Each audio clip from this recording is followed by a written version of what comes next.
Hello दोस्तों, मैं शंकर लाल और आप सभी का स्वागत करता हूं आपके किराड़ क्लासेस के अंदर। और हमने सिंधु घाटी सभ्यता कर लिए वैदिक।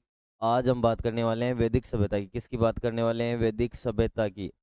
वैदिक पीरियड की बात करने वाले हैं, वैदिक सभ्यता की। और वैदिक सभ्यता का जो काल माना जाता है, वैदिक सभ्यता और वैदिक सभ्यता का जो काल माना जाता है वो कब से कब तक माना जाता है? सिंधु घाटी सभ्यता के बाद में, जब नगरीय सभ्यता से ग्रामीण लोग नगरीय से ग्राम की ओर नदियों के किनारे रहने लगे थे, साथ साथ वेदों की रचना की गई। कौन सी थी? वैदिक सभ्यता। कब से कब तक? तो याद रखना, 1500 बीसी से आपका 600 बीसी का जो काल माना जाता है वो कौन सा आपका? वैदिक काल है। इस वैदिक काल में क्या क्या हुआ था? तो पहले इसको दो भागों में बांटा जाता है। कौन से में? दो भागों में। एक भाग तो कौन सा? ऋग्वैदिक काल है, जिसमें केवल और केवल ऋग्वेद की रचना की गई थी। ऋग्वैदिक काल, ऋग्वैदिक काल। और एक माना जाता है आपका उत्तर वैदिक काल। कौन सा? उत्तर वैदिक काल, जिसके अंदर अन्य वेदों की रचना की गई थी, जैसे आपके सामवेद, यजुर्वेद और अथर्ववेद की रचना की गई थी। और इसका काल जो माना जाता है 1500 बीसी से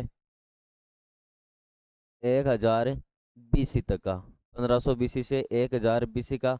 और इसका माना जाता है 1000 बीसी से 600 बीसी, 600 बीसी का।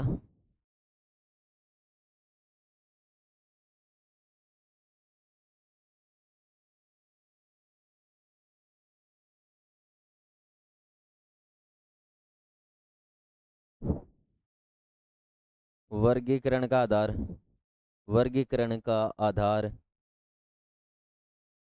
वर्गीकरण का आधार कौन सा माना जाता है? तो याद रखना, लोहा व कृषि। लोहा व कृषि के आधार पर इसका वर्गीकरण किया गया था। आपकी किसका? ऋग्वैदिक सभ्यता का। क्लियर है? वैदिक सभ्यता याद रहेगी। और इसके अंदर तीन वेदों, अन्य तीन वेदों की रचना की गई थी। इसमें केवल और केवल वैदिक ऋग्वेद की रचना की गई थी। क्लियर है सभी को? चले नेक्स्ट, चले नेक्स्ट। वैदिक सभ्यता का नाम किसे पड़ा था? तो याद रखना, वेद से। किससे पड़ा था? वेद से इसका नाम पड़ा था, है ना? वेद से। और वेद से इसको क्या नाम दिया गया? वैदिक। क्या नाम दिया गया था? वैदिक नाम दिया गया था। क्या? वैदिक नाम दिया गया था बेटा जी। क्या नाम दिया गया था? वैदिक नाम दिया गया था। और वैदिक में आर्यों द्वारा निर्मित, है ना? वैदिक सभ्यता किससे निर्मित थी? आर्यों द्वारा निर्मित। आर्यों द्वारा निर्मित सभ्यता। आर्यों द्वारा निर्मित एक ऐसी ग्रामीण सभ्यता। आर्यों द्वारा निर्मित एक ऐसी सभ्यता। आर्यों द्वारा निर्मित एक ऐसी सभ्यता जिसकी जानकारी, जिसकी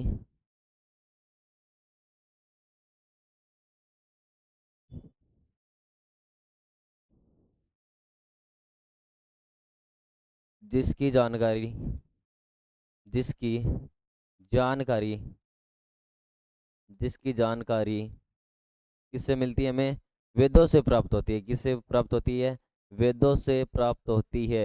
प्राप्त होती है ऐसी सभ्यता जिसकी जानकारी हमें वेदों से प्राप्त होती है बेटा जी। ठीक है? A rural civilisation created by the Aryans whose information is obtained from the Vedas। ठीक है? और इसकी जो और बात की जाए, इसके अन्य नामों की अगर बात की जाए, इसके अन्य नाम, अन्य नाम की अगर बात की जाए, इस वैदिक सभ्यता के अन्य कौन कौन से नाम थे? तो याद रखना बेटा जी, क्या क्या नाम मिलते हैं हमें इस वैदिक सभ्यता के? क्या क्या नाम मिलते हैं? तो याद रखना, क्या क्या नाम मिलते हैं हमें? क्या? एक भाषा समूह है। क्या मिलता है? एक भाषा, भाषा समूह है। एक भाषा समूह है के नाम से नाम भी मिलता है। जिसका अर्थ क्या होता है? जिसका अर्थ क्या होता है बेटा जी? तो याद रखना है, जिसका अर्थ होता है उत्तम, उत्तम या श्रेष्ठ। उत्तम या श्रेष्ठ व्यक्ति, उत्तम या श्रेष्ठ व्यक्ति, श्रेष्ठ व्यक्ति, उत्तम या श्रेष्ठ व्यक्ति होता है। भाषा कौन सी थी? तो भाषा याद रखना, जो वेदों की जो भाषा थी वो भाषा कौन सी थी? तो याद रखना, संस्कृत। कौन सी भाषा थी? संस्कृत भाषा थी। कौन सी भाषा थी बेटा जी? संस्कृत भाषा थी। और लिपि का अभाव देखा गया ना, कोई स्क्रिप्ट नहीं थी, क्रमबद्धता नहीं थी। और लिपि का क्या देखा गया था? लिपि का क्या देखा गया था? तो लिपि का अभाव देखा गया था। लिपि का क्या अभाव देखा गया था बेटा जी। ठीक है, क्लियर है। चलिए नेक्स्ट। एक ये एक ग्रामीण सभ्यता थी, ये भी याद रखना। क्या याद रखनी है? कि यह एक ग्रामीण सभ्यता थी। ग्रामीण सभ्यता, ग्रामीण सभ्यता थी। और जो आपकी सिंधु घाटी सभ्यता थी वो आपकी क्या थी? एक नगरीय सभ्यता थी। क्लियर है। फिर आर्यों की उत्पत्ति किस प्रकार से हुई थी? 3 नंबर याद रखना, आर्यों की उत्पत्ति। आर्यों की उत्पत्ति, उत्पत्ति किस प्रकार हुई थी, ये याद रखना है। इसमें कुछ आपके इतिहासकार आते हैं जो अलग अलग मत देकर जाते हैं। जैसे कि पहला मत मिलता है कि कश्मीर अथवा हिमालय क्षेत्र के थे, जिसे ये आरडी कल के द्वारा दिया गया था। लेकिन आपको जो जो मैं बताऊं वो याद रखना है। कौन कौन सा? एक तो ब्रह्म ऋषि देश। कौन सा? ब्रह्म ब्रह्म ऋषि देश। ब्रह्म ऋषि देश का जो मत दिया था कि ये जो वेदों के जो आर्य थे, जो श्रेष्ठ लोग थे, वो कहाँ के थे? ब्रह्म देश के थे। यो किसने दिया था? पंडित गंगा झा ने। पंडित गंगा नाथ झा ने ये मत दिया था। ठीक है। फिर मत दूसरा मत याद रखना, सप्त संधव प्रदेश। कौन सा? सप्त संधव, सप्त संधव प्रदेश। सप्त संधव प्रदेश। और सप्त संधव प्रदेश का किसने दिया था मत? तो याद रखना, सप्त संधव का डॉक्टर अविनाश चंद्र झा ने। किसने दिया था? डॉक्टर अविनाश अविनाश चंद्र झा ने ये दिया था। झा ने दिया था। चंद्रदास, सॉरी, किसने? चंद्र दास, चंद्र दास के द्वारा दिया गया था। चंद्र दास के द्वारा यह मत दिया गया था। तीसरा याद रखना, तीसरा कौन सा मत? तो याद रखना आपके उत्तरी ध्रुव का। कौन सा? उत्तरी ध्रुव का। उत्तरी ध्रुव का मत किसने दिया था? तो याद रखना उत्तरी ध्रुव का मत जो था बाल गंगाधर तिलक के द्वारा। पंडित बाल गंगाधर, बाल गंगाधर तिलक के द्वारा दिया गया था। तिलक के द्वारा दिया गया था। क्लियर है बेटा जी? है ना। चौथा याद रखना। चौथा क्या याद रखोगे? तो तिब्बत। और तिब्बत के निवासी किसने बताया था कि जो ये आर्यन लोग से वो तिब्बत से थे? तो याद रखना किसने बताया था? स्वामी दयानंद सरस्वती ने। किसने? स्वामी दयानंद, दयानंद सरस्वती, सरस्वती ने बताया था। क्लियर है? क्या बात इतनी क्लियर है? स्वामी दयानंद से कहाँ से बताया था इन आर्यों की उत्पत्ति के बारे में कि ये तिब्बत के लोग थे ना। और डेब्यू नदी गाइड्स ने बताया था। दक्षिणी रूस से गार्डन चाइल्ड ने बताया था। और मध्य एशिया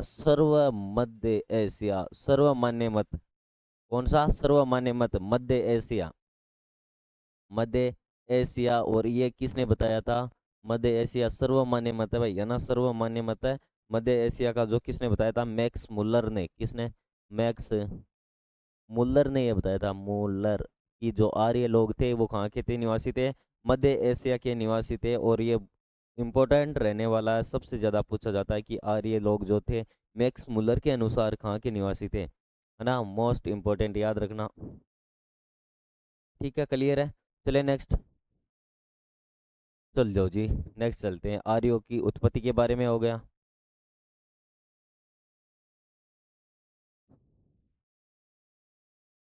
अब वैदिक काल की भौगोलिक जानकारी। कौन सी? भौगोलिक, भौगोलिक जानकारी। जानकारी, भौगोलिक जानकारी किस प्रकार से? तो भौगोलिक जानकारी में क्या याद रखना है हमें? भौगोलिक जानकारी में क्या याद रखना है? इस वैदिक सभ्यता की भौगोलिक जानकारी में तो पहले पहले याद रखना है ऋग्वेद के बारे में। किसके बारे में?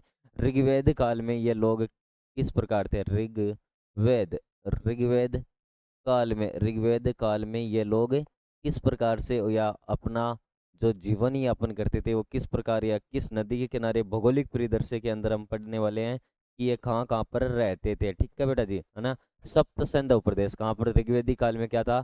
सप्त सिंधु, सप्त सिंधु प्रदेश, सप्त सिंधु प्रदेश के अंदर रहते थे बेटा जी। कहाँ पर रहते थे? सप्त सिंधु प्रदेश के अंदर रहते थे। इसके अंदर क्या याद रखना है कि सप्त सिंधु प्रदेश कौन सा? 7 नदियों का, जैसे कि सिंधु नदी हो गई आपकी, कौन सी? सिंधु। सिंधु के बाद में आपकी हो गई सरस्वती, सरस्वती। और सरस्वती के बाद में आपकी हो गई, कौन सी हो जाती है? सतुद्री। कौन सी? सतुद्री। और सतुद्री मतलब कि सतलज नदी, कौन सी? सतलज। सतुद्री कौन सी नदी है आपकी? सतलज नदी। और याद रखना कौन सी है आपकी? विपाशा, व्यास नदी, विपाशा। कौन सी? विपाशा।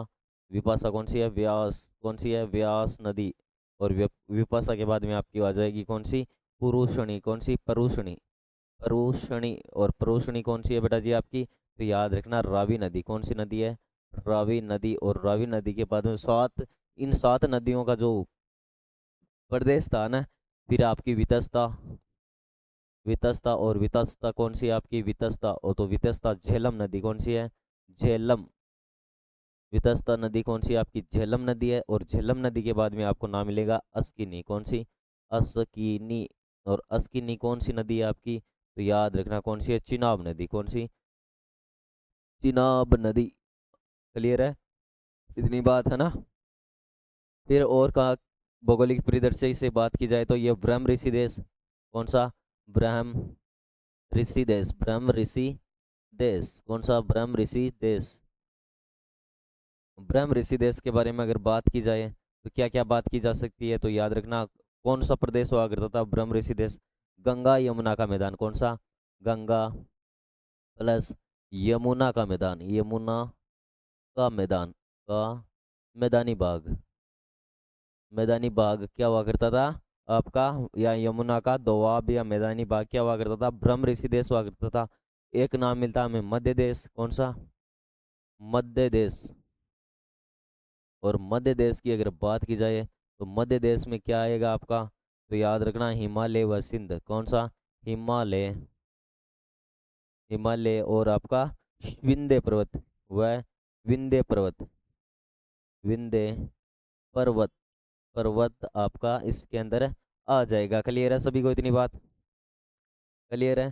फिर आपके पास आता है ब्रह्मावर्त। कौन सा? ब्रह्मवर्त या ब्रह्मव्रत। और ब्रह्मवर्त देश कौन सा था? तो याद रखना ब्रह्मवर्त कौन सा देश था आपका? सरस्वती व दर्शव, सरस्वती नदी का जो भाग था। कौन सा?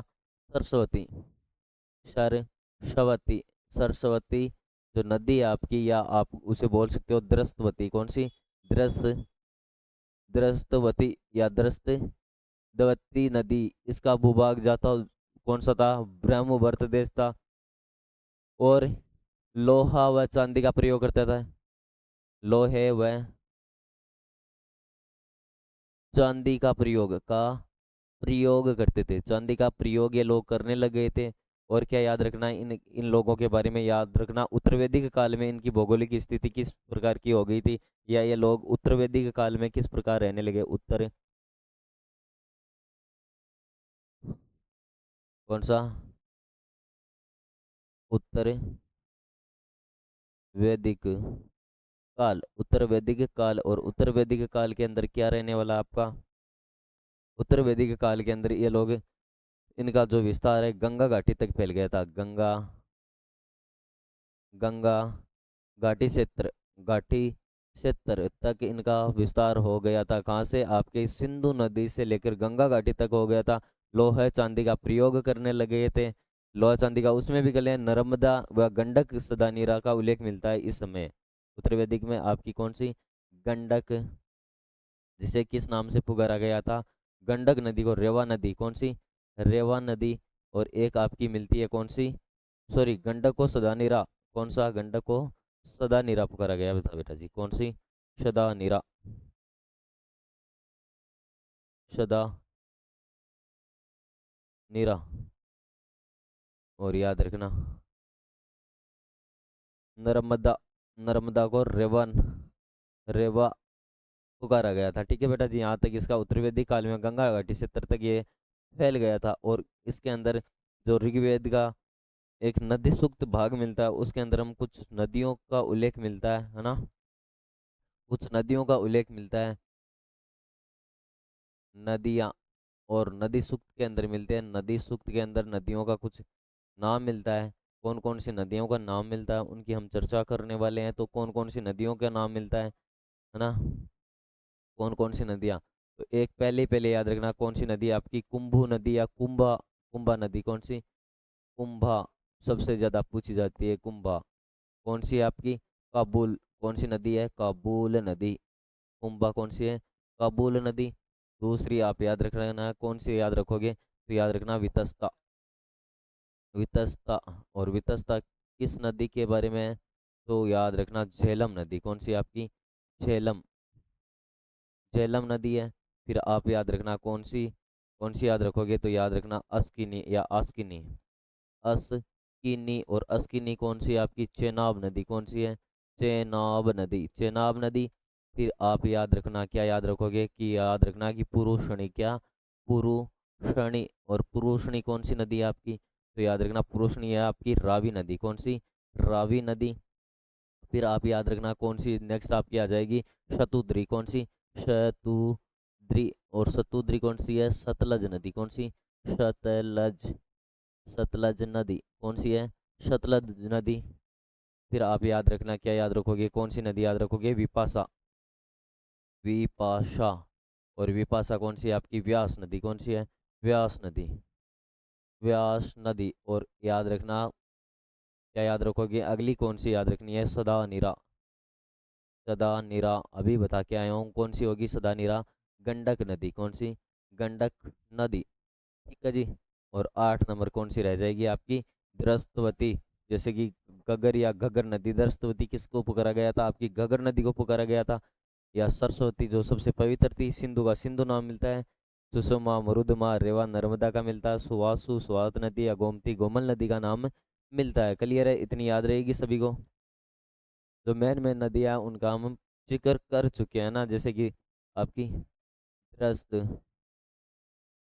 दृष्ट दवती, दृष्टवती कौन सी मिलेगी आपकी, घग्गर, कौन सी, घगर, घगर। या इसी का नाम मिलता है सरस्वती, जिसे क्या किस नाम से पुकारा गया था, नदी तमा, किस नाम से, नदी तमा के नाम से पुकारा गया था। क्लियर है। चलिए नेक्स्ट, है ना, नदी सूक्त में मिलता है, किस में मिलता है इनका उल्लेख, नदी सूक्त के अंदर मिलता है, नदी सूक्त के अंदर इनका उल्लेख मिलता है। ठीक है, चलिए नेक्स्ट,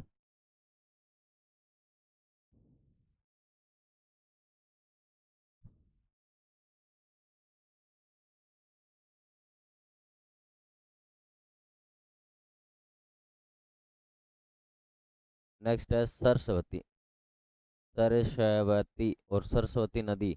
और इस सरस्वती नदी का क्या उल्लेख मिलता है, तो सरस्वती नदी के बारे में क्या क्या उल्लेख मिलता है, सरस्वती नदी कहाँ से तो निकलती है आपकी, तो हिमालय पर्वत से निकलती है, या आपकी जो प्राचीन अभी घग्गर नदी है उसी का, उस समय सरस्वती नदी हुआ करती थी ना। यह ऋग्वेद की क्या पहली विशेषता, क्या यह ऋग्वेद की सबसे पवित्र नदी, सबसे पवित्र, पवित्र नदी, जिस प्रकार आज हमें गंगा को सबसे पवित्र मानते हैं। दूसरी विशेषता क्या थी इस नदी की, तो याद रखना इस 6वें मंडल में सरस्वती सूक्त, 6वें मंडल, कौन सा 6वें मंडल, मंडल में क्या मिलता है हमें, 6वें मंडल में क्या मिलता है, सरस्वती सूक्त क्या मिलता है, सरस्वती, सरस्वती सूक्त मिलता है बेटा जी, क्या मिलता है, सरस्वती सूक्त मिलता है।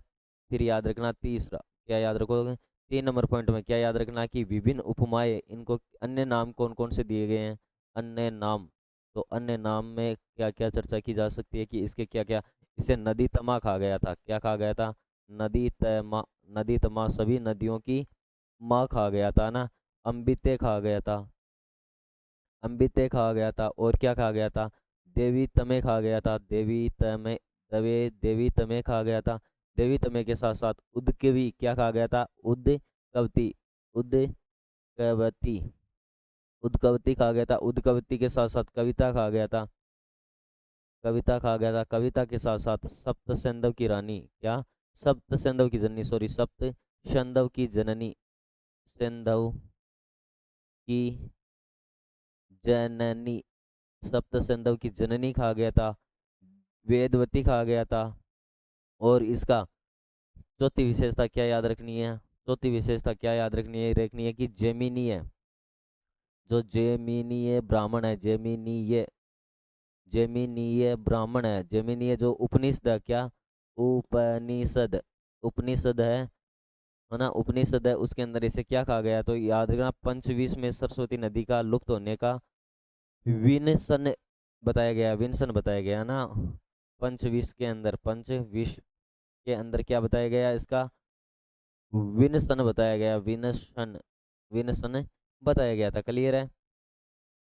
नेक्स्ट की अगर बात की जाए, फिर वैदिक काल की राज व्यवस्था, वैदिक, वैदिक काल की राज व्यवस्था, वैदिक राज व्यवस्था, राज व्यवस्था, व्यवस्था किस प्रकार की थी? वैदिक राज व्यवस्था किस प्रकार की थी, इसकी हम चर्चा करने वाले हैं बेटा जी, है ना। वैदिक राज व्यवस्था किस प्रकार की थी, जिसकी हम चर्चा करने वाले हैं। ठीक है बेटा जी। वैदिक राज व्यवस्था में पहले तो हम बात करने वाले हैं ऋग्वेद की। किसकी? ऋग्वेद। और ऋग्वेद, ऋग्वेद के समय इस यहाँ की राज व्यवस्था किस प्रकार की थी? एक नंबर प्रशासनिक व्यवस्था। कौन सी? प्रशासनिक। कौन सी रहने वाली है? प्रशासनिक व्यवस्था ना। प्र प्रशासनिक, प्रशासनिक, प्रशासनिक इकाइयाँ क्या क्या थी? इकाइयाँ, इकाइयाँ क्या क्या थी भाई? प्रशासनिक इकाइयाँ क्या क्या थी? और तो इसके अंदर क्या याद रखना है? प्रशासनिक इकाइयों में सबसे पहले प्रशासनिक इकाई किस प्रकार? जन, है ना, जन, जन के बाद में विश्व, विश्व के बाद में ग्राम, ग्राम के बाद में परिवार, कुल किस प्रकार हुआ करती थी? पहले जैसे कि क्या हुआ था, है ना, परिवार, परिवार के बाद में क्या होता था? कुल, कुल के बाद ग्रह, ग्रह के बाद में कुल होता था, कुल के बाद में ग्राम होता था, ग्राम के बाद में विश्व होता था, विश्व के बाद में जन होता था। ये थी, क्या थी? पहले पहले क्या हुआ करता था? एक परिवार, सदस्य हुआ करता था, सदस्य, फिर परिवार हुआ करता था, परिवार, और कई परिवार मिलकर क्या बनता था? कई परिवार मिलकर क्या बनता था? याद रखना, क्या बनता था? एक कुल बनता था। कई परिवार मिलकर एक कुल बनता था। एक कुल मिलकर क्या बनता था?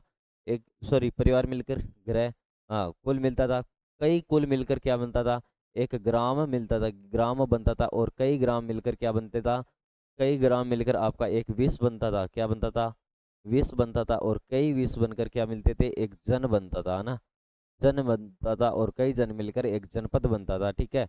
सबसे गोपा जनस्य और सबसे बड़ी, ऋग्वैदिक काल की सबसे बड़ी, सबसे बड़ी इकाई, सबसे बड़ी इकाई कौन सी हुआ करती थी? सबसे बड़ी इकाई कौन सी? आपकी जन हुआ करती थी, जिसका राजा कौन हुआ करता था? राजा, या उसे गोप जनस्य कहा जाता था। मुखिया को क्या कहा? गोप जनस्य, गोप जनस्य कहा जाता था। जनस्य, या उसे क्या कहा जाता था? राजा कहा जाता, राजा। सामान्य जीवन विशेष सुविधा नहीं थी। मुख्य कार्य युद्ध, गतिविधि, नेतृत्व। मुख्य कार्य क्या था इन लोगों का? मुख्य कार्य क्या था? मुख्य कार्य की अगर बात की जाए तो मुख्य कार्य क्या था? सबसे छोटी इकाई परिवार हुआ करती थी, सबसे बड़ी जन हुआ करती थी।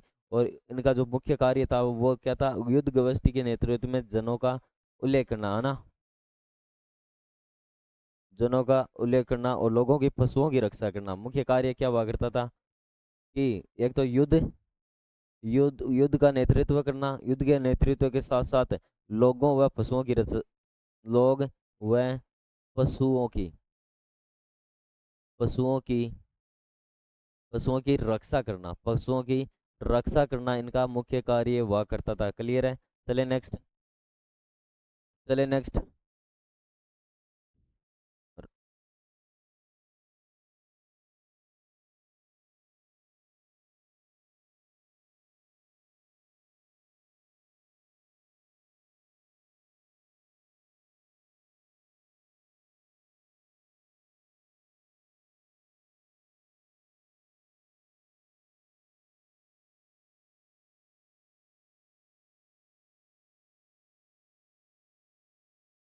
ठीक है।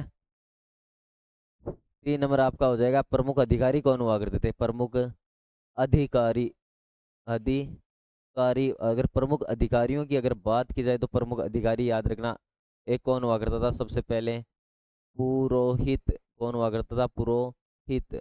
पुरोहित, अगर इस पुरोहित में आपको क्या याद रखना है? तो प्रधान सलाहकार क्या हुआ करता था? प्रधान सलाहकार, सलाहकार हुआ करता था, प्रधान सलाहकार हुआ करता था। पुरोहित क्या हुआ करता था? प्रधान सलाहकार। फिर आपका होता था सेनानी, क्या हुआ करता था? सेनानी, सेनानी। और इस सेनानी में क्या याद रखना आपको? सेनानी में याद रखना कि सेना का अस्थायी सेना प्रमुख या सेना, सेना प्रमुख क्या हुआ करता था? सेना प्रमुख हुआ करता था। फिर याद रखना, क्या याद रखोगे? याद रखना कि क्या होता था? स्पर्श, स्पर्श हुआ करता था। और स्पर्श क्या हुआ करता था? गुप्तचर हुआ करता था। क्या? गुप्तचर, गुप्तचर हुआ करता था। क्या हुआ करता था आपका? गुप्तचर हुआ करता था।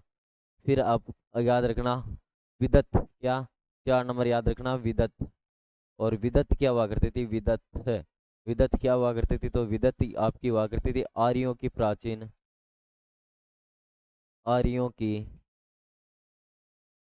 प्राचीन, आर्यों की प्राचीन, प्राचीनतम, आर्यों की प्राचीनतम राजनीतिक संस्था या राजनीतिक, राजनीतिक,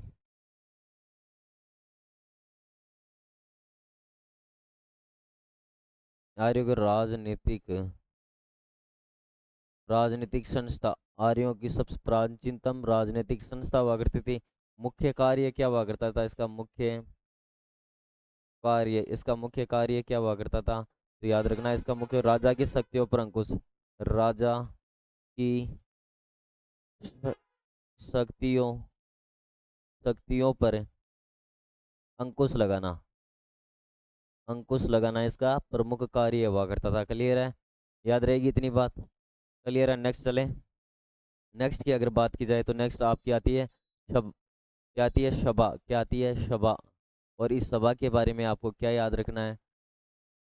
सभा के बारे में क्या याद रखना? तो सभा किन लोगों से बनाई जाती थी? तो याद रखना विद्वान व श्रेष्ठ जनों की संस्था, विद्वान व श्रेष्ठ जनों, श्रेष्ठ, श्रेष्ठ जनों की संस्था, जनों की संस्था हुआ करती थी ना, श्रेष्ठ जनों की संस्था, श्रेष्ठ जनों की संस्था।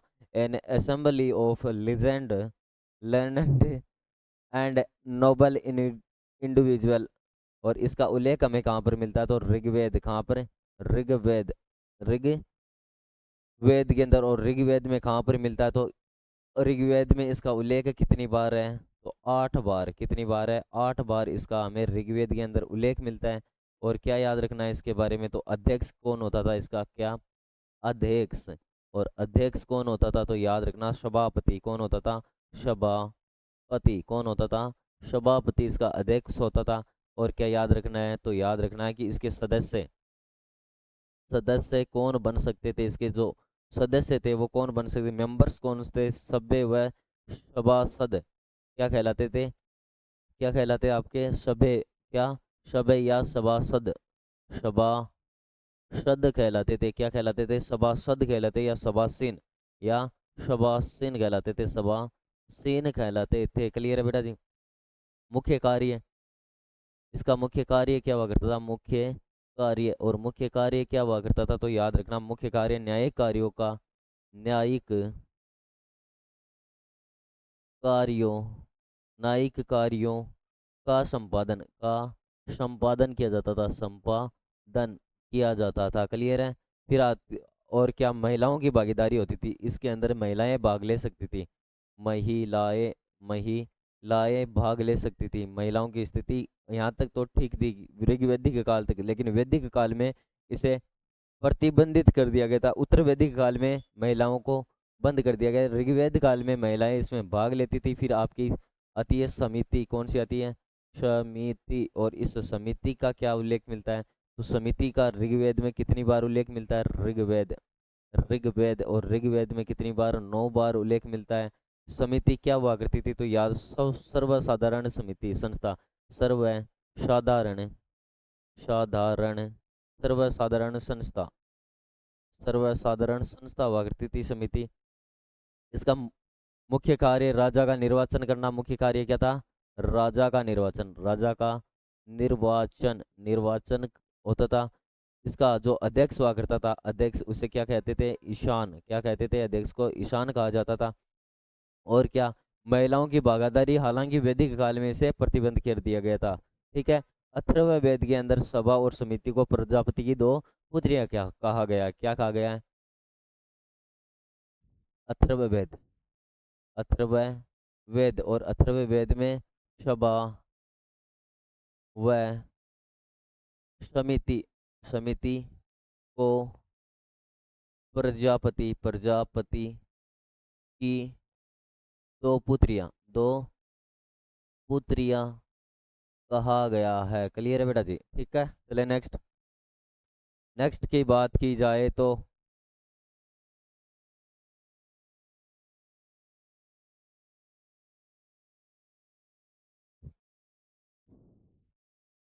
अब उत्तर वैदिक काल में यहाँ पर किस प्रकार की थी? उत्तर वैदिक काल, उत्तर वैदिक काल, उत्तर वैदिक काल, और उत्तर वैदिक काल में हमें क्या पढ़ना है?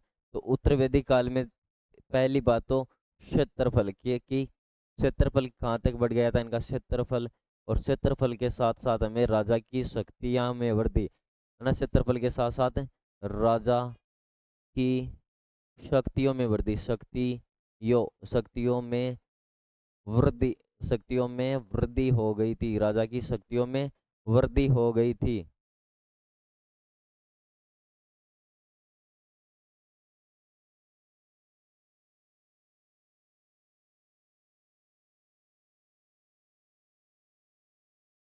क्या हो गया था? एक तो जनपद, जो जनपद, एक तो जन का क्या बन गया था? जनपद, और जनपद का मुखिया कौन होता था? राजा। कौन होता था? राजा होता था। जनपद का मुखिया कौन होता था? राजा। फिर एक होती थी विष, है ना, विष, और विष का मुखिया कौन था? विषपति। कौन था?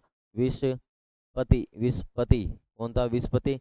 और फिर ग्राम, ग्राम में भी लोग बट गए थे, और ग्राम का ग्रामीणी कौन था? ग्रामीणी मुखिया हो गया था, ग्रामीणी। और फिर एक अलग और हो गई आपकी कुल, जिसका कुल, और कुल का कौन हो गया था? कुलपति। कौन है? कुलपति। कुल का मुखिया कौन होता था? कुलपति, इसका मुखिया हो गया था। साथ ही साथ राष्ट्र शब्द का उल्लेख, है ना, राष्ट्र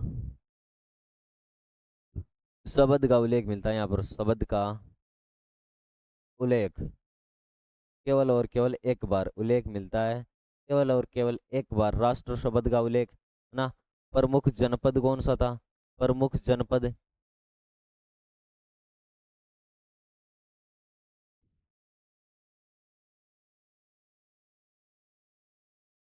प्रमुख जनपद, जनपद की अगर बात की जाए, प्रमुख जनपद की अगर बात की जाए, तो प्रमुख जनपद में क्या पढ़ने को मिलता है हमें? तो याद रखना, इंपॉर्टेंट जनपद कौन सा था? एक तो कुरु था आपका, कौन सा? कुरु। ऋग्वैदिक काल में जनपद कौन सा था? तो कुरु था।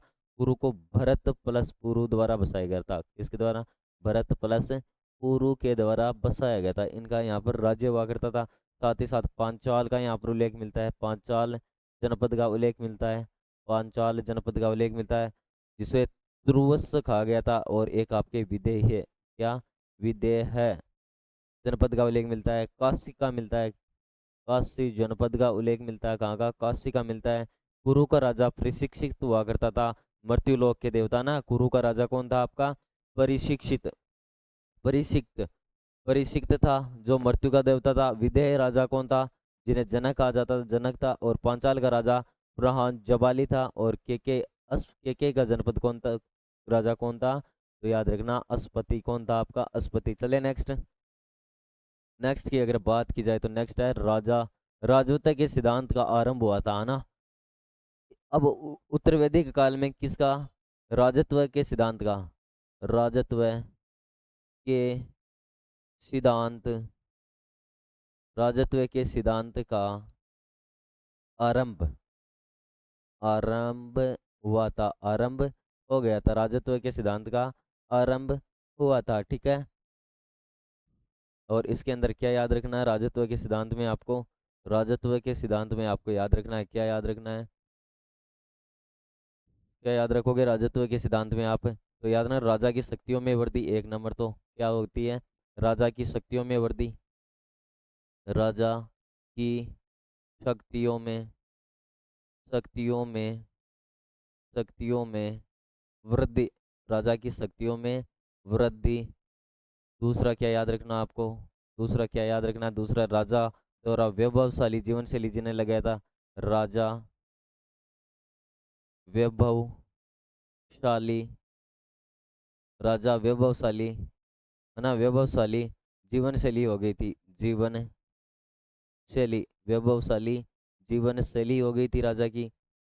3 नंबर क्या याद रखोगे, 3 नंबर में याद रखना है कि बड़े यज्ञ करवाए गए थे, बड़े यज्ञ, यज्ञ करवाए गए थे जिनमें से कौन सा याद रखना है, राजसु यज्ञ और 17 प्रकार का जल है ना, राजसु यज्ञ, राजसु यज्ञ, राजसु यज्ञ और राजसु यज्ञ के याद रखना 17 प्रकार का जल, 17 प्रकार के जल का प्रयोग किया गया था, 17 प्रकार के जल का प्रयोग किया गया था। ठीक है, 17 प्रकार के जल का प्रयोग किया गया था। इसके अंदर क्या और क्या याद रखना है आपको,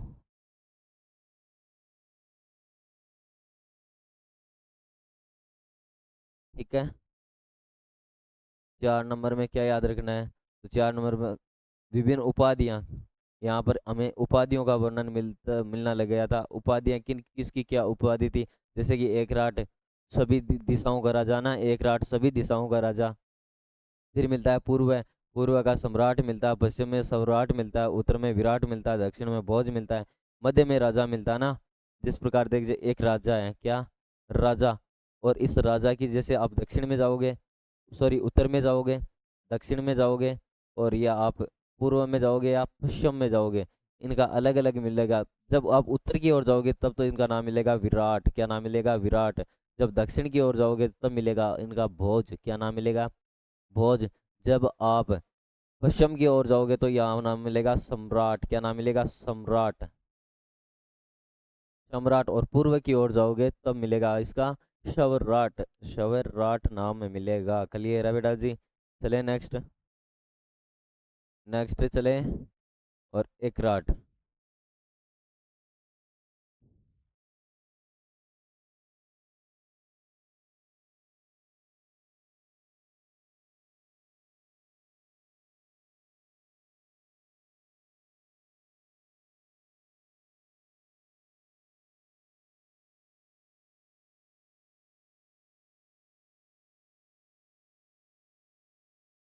फिर उस समय राजा की निगरानी में कुछ महत्वपूर्ण अधिकारियों का वर्णन मिलता है, जिन्हें क्या कहा जाता था, रत्नीन कहा जाता था, क्या रत्नीन कहा जाता था, रत्नीन। राजा के जो प्रमुख अधिकारी हुआ करते थे, जो राजा की सभा हुआ करती थी, वो सतपथ ब्राह्मण में कहाँ पर उल्लेख मिलता है रत्नीनों का, सतपथ, सतपथ ब्राह्मण में, ब्राह्मण में इनका उल्लेख मिलता है, ब्राह्मण में उल्लेख मिलता है। और कितने रत्नीन हुआ करते थे, 12 रत्नीन हुआ करते थे, 12 रत्नीनों की एक समूह हुआ करती थी, या अधिकारियों का एक समूह हुआ करता था, जिन्हें रत्नीन कहा जाता था। जिसमें पहला प्रमुख कौन होता था आपका, पुरोहित, कौन हुआ करता था, पुरोहित हुआ करता था। और इस पुरोहित को क्या कहा जाता था, तो या राजा का प्रमुख परामर्शदाता, क्या कहा जाता था, राजा का, राजा का प्रमुख, प्रमुख परामर्शदाता, प्रमुख परामर्शदाता, राजा का प्रमुख परामर्शदाता कहा जाता था। ठीक है बेटा जी। 2 नंबर आपको याद रखना है, कौन सा, सेनानी, कौन सा, सेनानी। और सेनानी सेना का प्रमुख, किसका, सेना का प्रमुख, सेना का प्रमुख, सेना का प्रमुख हुआ करता था। फिर याद रखना है 3 नंबर, 3 नंबर में किसे याद रखना है, तो ग्रामीणी है ना, ग्रामीणी। और ग्रामीणी कौन था, ग्राम का मुखिया कौन था, ग्राम का मुखिया, ग्राम का मुखिया हुआ करता था, ग्राम का मुखिया हुआ करता था।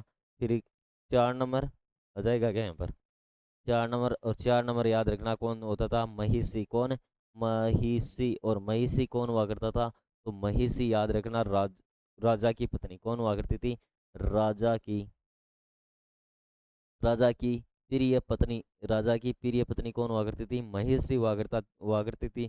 फिर याद रखना किसके बारे में, फिर याद रखना आप किस क्या याद रखोगे, सूत, कौन, सूत हुआ करता था। और सूत कौन हुआ करता था, रथ का सेना नायक, रथ का सेना नायक, रथ का सेना नायक हुआ करता था, रथ का सेना नायक। फिर याद रखना कौन है, छठा कौन होता था, संग्रहिता कौन हुआ करता था, संग्रहिता। और संग्रहिता कौन हुआ करता था, तो संग्रहिता कोषाध्यक्ष कौन हुआ करता था, कोषाध्यक्ष, कोषाध्यक्ष हुआ करता था, कोषाध्यक्ष हुआ करता था आपका कौन, संग्रहिता। फिर याद रखना क्या, क्या याद रखोगे, याद रखना है कि भाग दूध कौन है, भाग दूध। और भाग दूध कौन हुआ करता था, तो भाग दूध याद रखना कर जमा करने वाला अधिकारी, कर जमा करने वाला अधिकारी, अधिकारी, कर जमा करने वाला अधिकारी कौन हुआ करता था आपका, भागदूत। फिर याद रखना है किसके बारे में आपको, याद रखना अक्सवाप है ना, पासे में सबका बाप, अक्सवाप, अक्सवाप कौन था, अक्सवाप पासे में है ना, दूत क्रीड़ा में राजा का, पासे में, पासे में राजा का सहयोगी, राजा का सहयोगी, सहयोगी, पासा में राजा का सहयोगी, ठीक है, पासा में राजा का सहयोगी। 9 नंबर आपको याद रखना है छत्री, क्या याद रखना है, 9 नंबर कौन सा हो जाएगा आपका, छत्री, कौन सा हो जाएगा, शात्री, शात्री। और शात्री क्या हो जाएगी आपकी, प्रतिहारी, प्रतिहारी, प्रतिहारी हो जाएगी है ना, प्रतिहारी या द्वारिका क्या हो जाएगी, द्वारिका, द्वारिका हो जाएगा। फिर आपका 10 नंबर कौन सा हो जाएगा, युवराज, युवराज हो जाएगा। और युवराज नेक्स्ट बनने वाला राजा ना, राजा का राजा का उत्तराधिकारी, उत्तराधिकारी, राजा का उत्तराधिकारी। फिर आपका 11 नंबर हो जाएगा पालागल, पालागल। और पालागल कौन हुआ करता था, राजा का मित्र, कौन है, राजा का मित्र, राजा का मित्र। और कौन सा विभाग था इनके पास, कोषाध्यक्ष है ना। फिर 12 नंबर आपका हो जाता था कौन सा, गवाध्यक्ष, कौन सा, गवाध्यक्ष, कौन सा, गवाध्यक्ष है ना, गौशाला अधिकारी। और 13 नंबर कौन, राजा स्वयं हो जाता था, राजा तो इसका क्या होता था, मुखिया हुआ करता था। क्लियर है इतनी बात, आज के लिए बस इतना ही, कल हम वैदिक सभ्यता कंप्लीट कर लेंगे, ठीक है बेटा जी। और आज के लिए बस इतना ही, कल मिलते हैं हम इसी अंदाज के साथ में और आपके साथ बिल्कुल बढ़िया। धन्यवाद सभी को।